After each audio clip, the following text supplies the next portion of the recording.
When others out of jealousy treat me with abuse, slander, and so on, may I suffer the defeat and offer the victory to others. Let me please read the commentary to that for you. And the commentary is in this beautiful new book by Wisdom Publications. It's called Compassion, the Key to the Great Awakening, Thought Training and Bodhisattva Practices, by one of my root gurus who's living and residing in America, Geshe. So in this text, in this commentary that's been translated, page 38, verse 5, if you shorten it, it means accepting defeat. This verse is one of the most important parts of this practice. It is the verse that inspired Geshe to write the 7 points of mind training. If we aspire to full awakening, we have no choice but to do this practice. We need to learn to offer the victory to others, to complement whatever is noble and good, and to accept defeat and losses ourselves. This is the very foundation of the entire Bodhisattva practice. This is the entire foundation of the Bodhisattva practice. This line is the entire foundation of the Bodhisattva practice. The very reason why we hold Bodhisattva vows. The very reason why we take tantric initiations to hold Bodhisattva vows in order to have guidelines toward becoming a Bodhisattva. The very reason we take Bodhisattva vows is to have guidelines and to promise to follow those guidelines to become a Bodhisattva. So the very purpose we take Bodhisattva vows and have Bodhisattva vows is to become enlightened. So if we practice this line and understand its significance and meaning, then the entire foundation is the entire foundation for your Bodhisattva practices. If we have bodhicitta, this practice comes automatically. Even in samsara terms, if we are able to offer the gain and the victory to others, we will prevail in the end. Even in samsaric terms, ordinary terms, daily terms. Samsaric terms is another name for daily affairs or daily terms. If we're able to offer the gain and the victory to others, we will prevail in the end. We receive the benefits. We all know that this practice is not easy. We all know that this practice is not easy. Indeed, it is one of the most difficult practices. But we have to start somewhere. If we start humbly, then eventually we will be able to do much more. For instance, if we can start by accepting 99% of the benefit for ourselves and give up only 1% to others, we win 99% of the times and let the others win 1%. Even if we have sincere interest in this practice, it is possible for us to achieve results. Even 1%. All the Buddhas of the past, all the Buddhas of the present time, and also all the Bodhisattvas who are at a very high level of realization had very humble beginnings. All the present Buddhas and all the highly realized Bodhisattvas that are existing today had very, very simple and humble beginnings. Some of them even worse than us. For example, Milarepa was a magician that wrought murder, black magic, hailstorms on his enemies. But he became enlightened. We hung out at Hard Rock Cafe and we're not enlightened. He definitely did worse than we did, but he's enlightened. This is something we need to keep in our mind all the time. This is the most hardest practice. When others out of jealousy treat me badly with abuse, slander, and so on, may I suffer the defeat and offer the victory to others. We will always have people jealous of us. We will never be free of it. We need to accept that fact, number one. Why? Because many beings are stuck in samsara. They are stuck in the delusions. They are ignorant of the delusions. They are ignorant of what jealousy can do to them, the harm that it can inflict on them and others. And out of conditioning, thousands and thousands and thousands of lifetimes of conditioning, they have acted out of jealousy. So what makes you think that you have the power for them not to get jealous of you and abuse you and slander you? These people, some of them even have the audacity and the great courage to slander Buddhas, Bodhisattvas, their gurus. So what makes you an exception? What makes me an exception? You are definitely going to be the object of other people's jealousy if you're doing well. Not necessarily that you are at fault. but because their delusions are out of control. And they have no wisdom to control their delusions. And they act out of delusions, and the delusions that they act out of bring negative, unhappy states of existence for them again and again and again. And in fact, by reacting back to these people negatively, you increase your delusions and you increase theirs. So when someone acts badly to you, treats you badly, and you treat them badly back, you are just as bad as them. Your delusions are just as strong as theirs. Your ego and self-cherishing mind is just as strong as theirs. You are not better. Yes, they may have done something to you and it is wrong, and they are wrong right there, but when you react back, you are equally wrong. So when someone treats you badly or says something bad to you, hurts your feelings, or is abrupt to you, or is rude to you, and you are rude back and you are abrupt back, you are just as bad as them. You are just as guilty. Two wrongs do not make a right. So if you are in Dharma, if you are practicing the Dharma, and you are still practicing in that way, and then you meet people who practice that way, and you practice that way back, you are just as guilty as them, and you should be just as ashamed as them.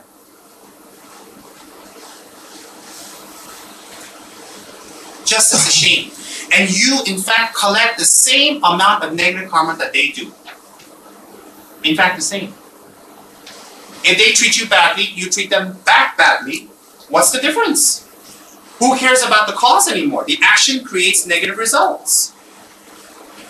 And the very fact that you treat them back badly, and you abuse them, and you get back at them, the very fact that you do that shows how uncontrolled you are and how much you are without compassion, and you do not consider how they might be suffering. You do not consider their situation.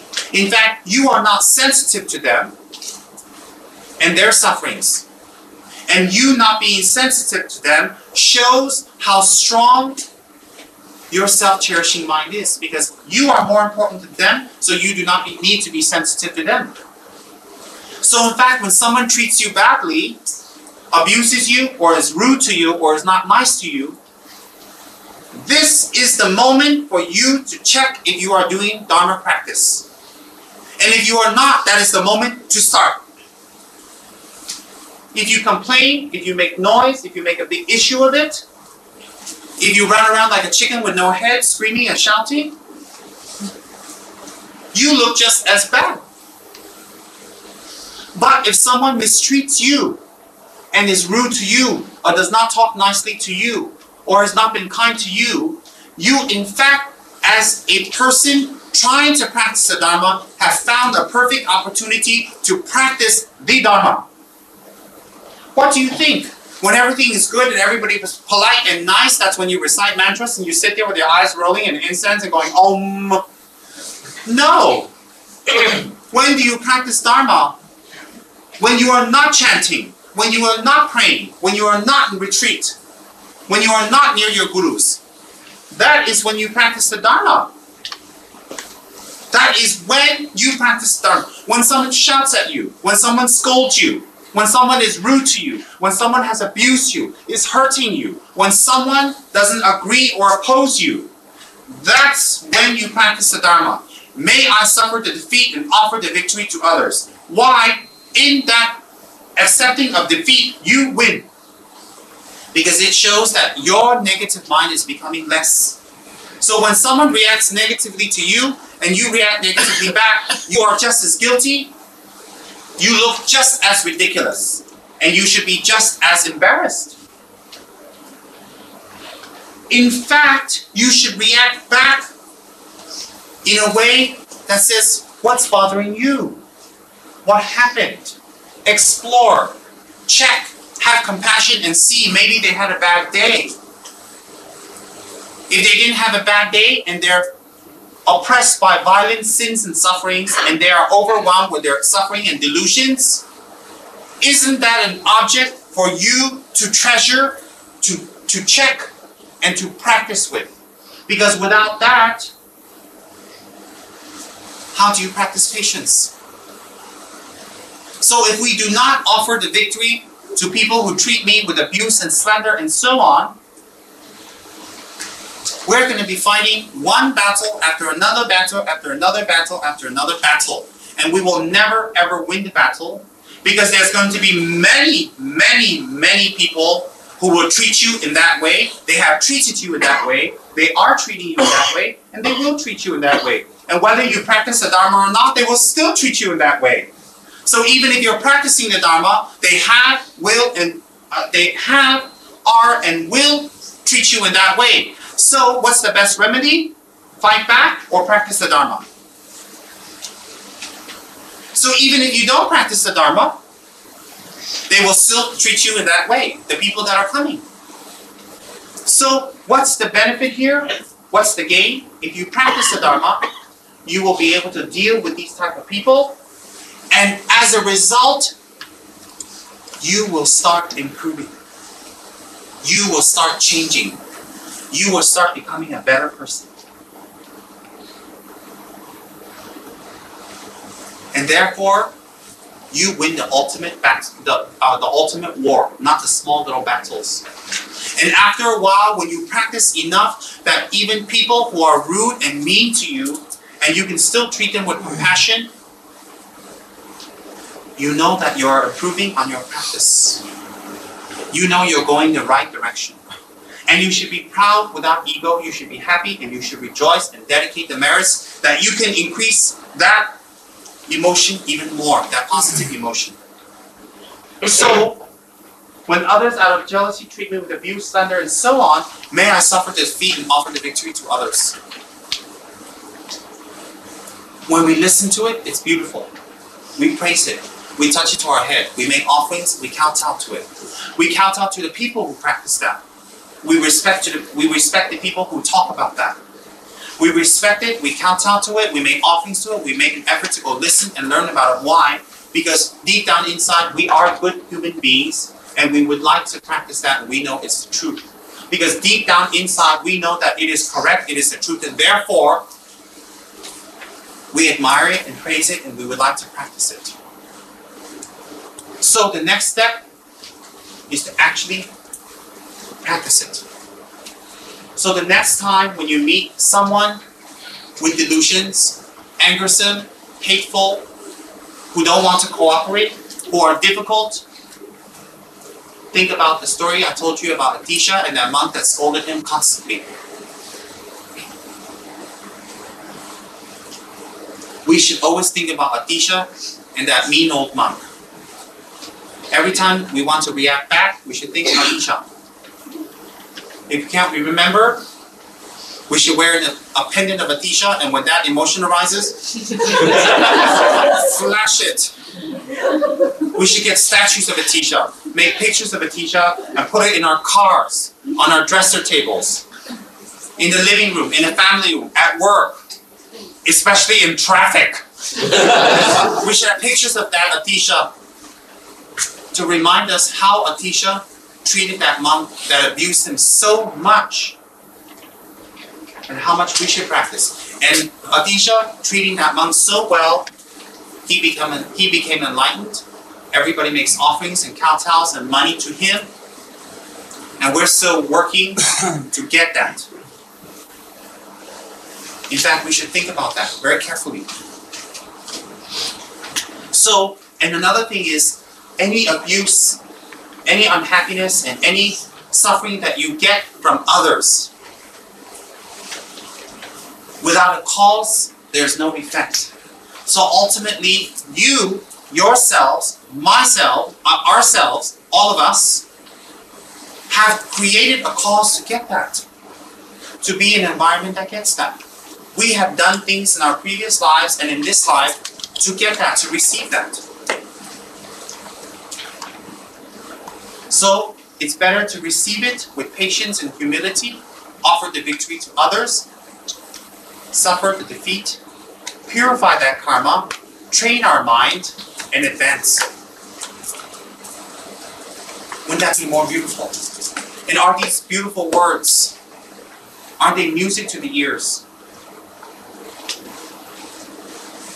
every single being in that altar that we kowtow to embody that message. Every single being that we kowtow and pray to and make offerings to, and we make offerings to them because they embody that quality. So since we so much respect the qualities that these holy beings embody, doesn't it behoove us to try to achieve it? And how to achieve it? One step at a time. One jealous, abusive, negative, hurtful person at a time. So one person at a time. So in fact, if you really want to practice the Dharma, you should set up a stall and say, please abuse me.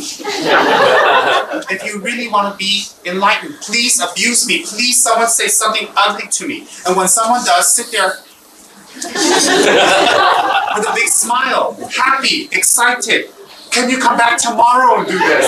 Can we make an appointment? When? And if they cancel, why?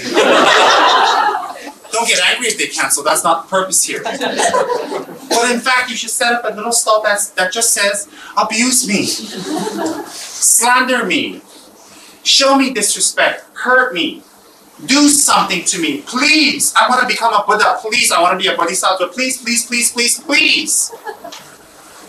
Most of us, when we see it coming, get in the bullet train and scram and beat it and get away. When we see the person that we don't like, we set up stalls. Don't abuse me because I want to be enlightened. Doesn't make sense. In fact, every person that abuse us, this is not a psychological mind game. It's the result of our negative karma, number one. Number two, gives us an opportunity to practice that. And when they do that to us and we can't offer them victory, it is a meter like a petrol meter to see how much we have practiced or not practiced. In fact, so these beings should be held as rare ones, like a precious treasure. Why a precious treasure? Because a precious treasure can confer many material wealth and gifts and comforts. So these beings can confer the 6 paramitas: patience, effort, wisdom, giving, meditation, meditative concentration, enthusiasm, etc., etc. They allow you that opportunity.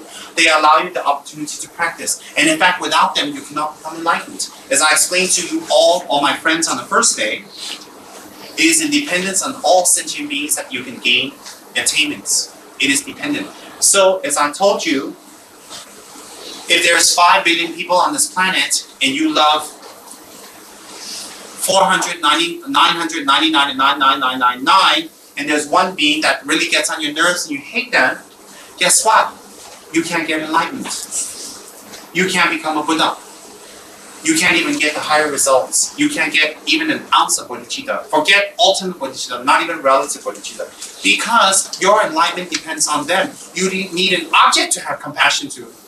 You need an object to be compassionate to offer the victory to, so you can be called a bodhisattva. Your label, bodhisattva, depends on them. Depends on every single sentient being, Kamsa in Tibetan, that exists on this planet, in the 3 worlds, form, formless, and desire. So how can we not respect the very objects that are pushing us toward enlightenment? How? You may think, how ridiculous. Let's make an easier example. If there's 500 people and I love 499, how come one can stop me from enlightenment? Because the very fact that you don't like one shows you that you do not have the quality of enlightenment to be labeled or classified as enlightenment, to gain enlightenment. Because if you are enlightened, the enlightened state has no hatred or malice or arrogance or pride or hurt or gets hurt. So if you are uncomfortable with even one, it is not that one that's holding you back.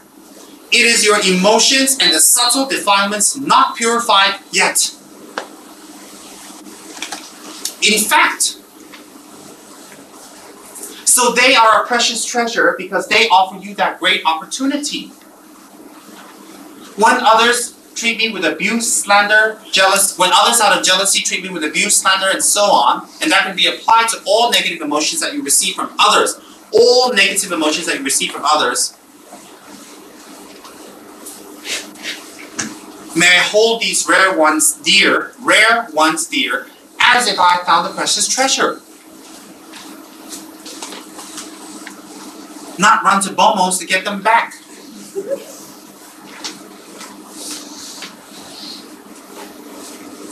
Not wish and wait for them to get in trouble. And then say, oh, poor them, but secretly rejoice. No, definitely not.